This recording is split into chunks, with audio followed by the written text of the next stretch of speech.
Hello, everybody, and welcome to Ice-Burgh To Go, your daily dose of Pittsburgh Penguins news and analysis. You can find us on YouTube at Inside the Penguins or anywhere you get your podcasts from. This season began for the Pittsburgh Penguins with an aura of a new beginning. Several new faces on the ice and off the ice, and it felt like the Pittsburgh Penguins were ready to gear up for one last run at a Stanley Cup in the Sidney Crosby-Evgeny Malkin era, or at the very least, gear up for a season that is much improved on the one that we just watched and just witnessed in 2022-23.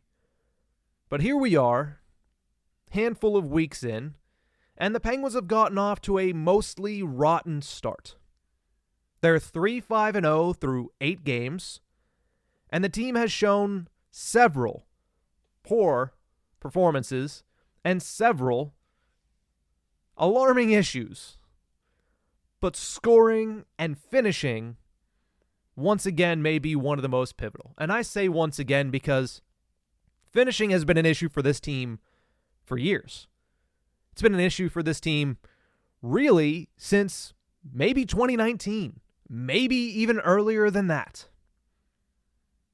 Right now, they are 20th in the National Hockey League with 2.88 goals per game. And I know, we're only 8 games in, but 8 games is 10%. It's not enough to really show you exactly who a team is, because teams can change very quickly, and 8 games is what it is. It's literally just 8 games. That means there's, 74 to go? Plenty of time left in the season, but 8 games is enough for us to see tendencies. It's enough for us to see certain traits, certain characteristics. And this team right now has a couple, including finishing, that are a little alarming. Like I said, 2.88 goals per game, 20th in the National Hockey League. That's just not going to get the job done for a team that does not really have the defensive personnel to be able to win games 2-1, 3-2, night in and night out. They need their goal scoring. So in order to get that goal scoring back on track, I think there are 2 obvious changes, personnel-wise, that could help get them there. First and foremost, I think it's time that they promote Riley Smith to the top power play unit. The Penguins' power play is rocking at 10% success rate right now. 10%. They are 2 for 20 on the season. That puts them at 30th in the National Hockey League. There's only 2 teams that are worse than them on the man advantage through 10% of the season. Again, is 10% the end-all, be-all? Is this who they are? No, they can change, but it's a pretty healthy sample size, and it's a pretty ugly sample size for the Pittsburgh Penguins. They've gone 15 straight opportunities without capitalizing on the man advantage. It's crazy to think that they're at this point this early. You know, because in the preseason it didn't look good, and the excuse was, well, you introduce an all-world talent like Erik Karlsson, these guys are going to need to get their chemistry together a little bit. Okay, makes sense. 10 games into the season, or 10% into the season, 8 games, we'll be at 10 by the end of the week. That can't be an excuse at this point. Because eventually, all-world talents need to be able to figure it out a little bit quicker than this. And in the meantime, you should be able to convert on more than 10%. The last time the Penguins scored on the man advantage was October 13th, the second game of the season, where they scored both of their power play goals to this point. That's just simply not good enough. So why Riley Smith? Well, Riley Smith and Evgeny Malkin have been one of the few constants of the season to this point for the Pittsburgh Penguins. Their chemistry is some of the best we've seen for Malkin and one of his line mates since James Neal. Back in 2011-2012, Neal scored 40 goals for the only time in his career, and Evgeny Malkin won the Art Ross, won the Hart Trophy, and was one of the best players at that point in the entire world. And we're starting to see that type of chemistry. We might not get that type of output, but we're starting to see that type of chemistry between Riley Smith and Evgeny Malkin. Currently, the Penguins have Smith slotted on the second power play unit for the Pittsburgh Penguins, playing on the left half wall, which, as many people know, is the interchangeable part of the top unit. We saw Rickard Rakell start the season up there. We saw them switch that out and put Brian Rust up there because Brian Rust has 4 goals in 8 games and is scoring at a really ridiculous clip. He looks like he's all the way back. So they said, you know what? Ride the hot hand, put him up there. It's only been a couple games, but again, power play hasn't cashed in. And more often than not, power play hasn't looked good. Meanwhile, Smith plays that same position, left half wall. I think that he should get an opportunity over Brian Rust in that spot. At the end of the day, personnel might not be the issue, right? You have 3 first ballot Hall of Famers on that unit. Erik Karlsson, Sidney Crosby, Evgeny Malkin. You have a 2-time 40-goal scorer and somebody who scored 36 goals in a down season last year in Jake Gensel on that unit. So the 5th player, whether it's Riley Smith, whether it's Rickard Rakell, whether it's Brian Rust, whether it's Chris Letang, doesn't mean all that much when you're looking at the unit being this poor. At that point, it might not be personnel. At that point, it's probably the fact that they need to change their approach on a systematic level for the man advantage. I'll tell you one thing. The breakout on the power play is one of the worst, if not the worst, in the league. I've never seen a team on the man advantage routinely turn the puck over and fail to get things set up than the Pittsburgh Penguins through 8 games this season. They have way too much talent to be this inept on the man advantage. And that's on Todd Reirden, but that's also on the players. It may not be execution, it may be a poor system, but at some point your talent has to shine through. Even if it's a poor system, your talent has to shine through at some point, and 10% is not shining through. So personnel-wise, yeah, maybe putting Riley Smith up there, I think that's the best option to try to kickstart this unit. Systematic-wise, there's multiple different things that they need to look at. Breakout's one of them. The way that they set things up in front of the net is another. The way that they really turtle in the umbrella is another thing. Great puck movement up top. But at the end of the day, the net isn't up top. They don't get enough shots through. They don't get enough second opportunities. They sure as hell don't get enough third opportunities. They need to be, and this goes for 5-on-5 as well, they need to be more present at the front of the net. They need to get more rebound opportunities because they just don't. And that's a systems thing. And that falls on Todd Reirden. That falls on Mike Sullivan as well. And again, the players aren't absolved from it, and they shouldn't be.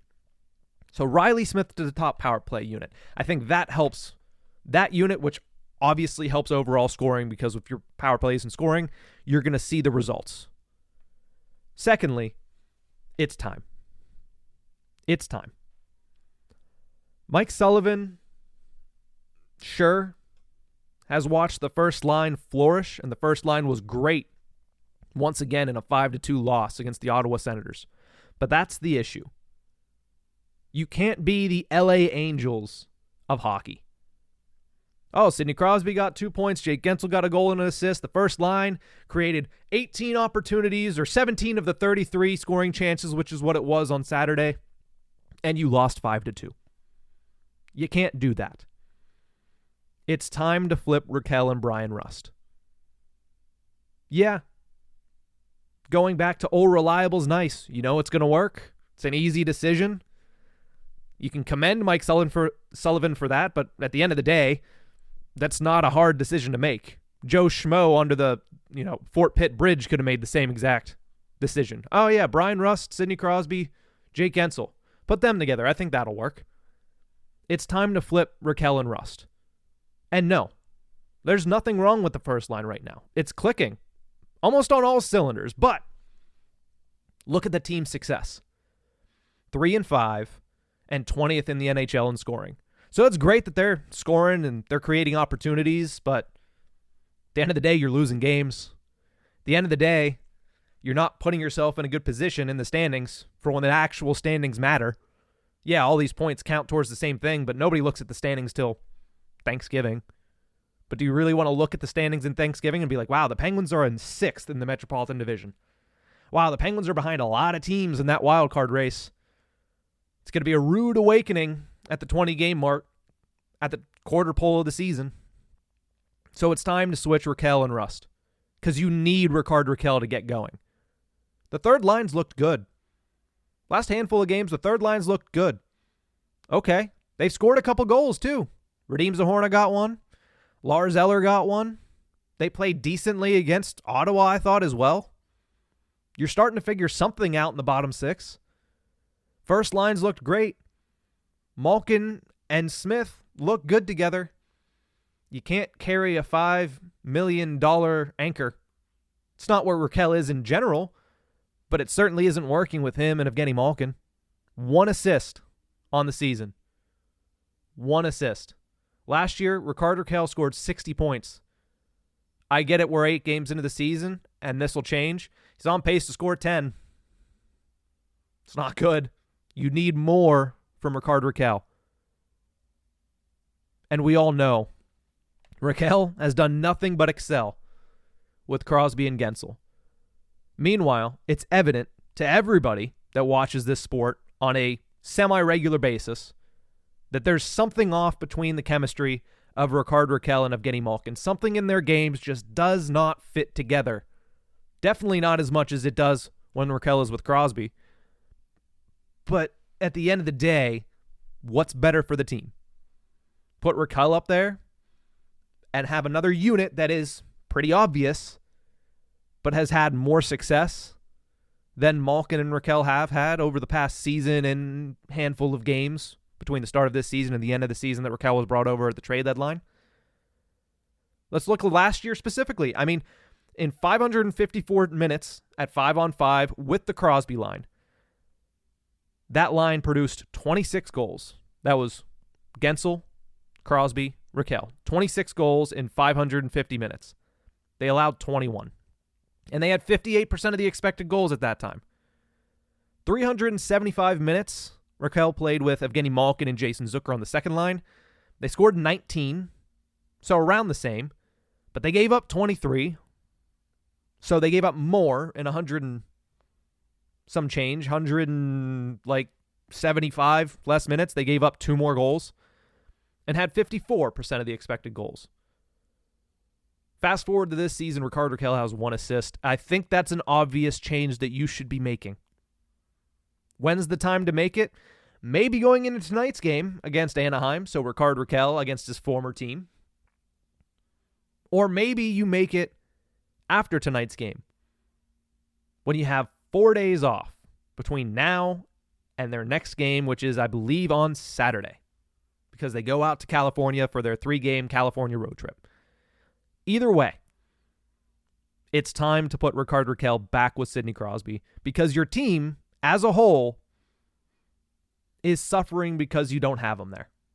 3-5-0. Rakell has 1 point, and your top line's great. Your top line's been fantastic, but you're losing games, and you're not scoring goals, and that's not how the Pittsburgh Penguins succeed. They need to be a goal-scoring team. You can't be 20th in the league as the Pittsburgh Penguins and get to where you want to go. Meanwhile, also, I don't want to forget about Brian Rust in this scenario. I did mention flippantly that, hey, he works better with Malkin than Rakell does. His game this season is going to translate. The things that he does, works hard in the corners, battles in front of the net, makes smart passes. That's proven in the past to translate between Crosby and Malkin, and it's going to translate again between Malkin and Crosby and Riley Smith as well. What he does will continue to open up lanes for Smith and Malkin to have their magic.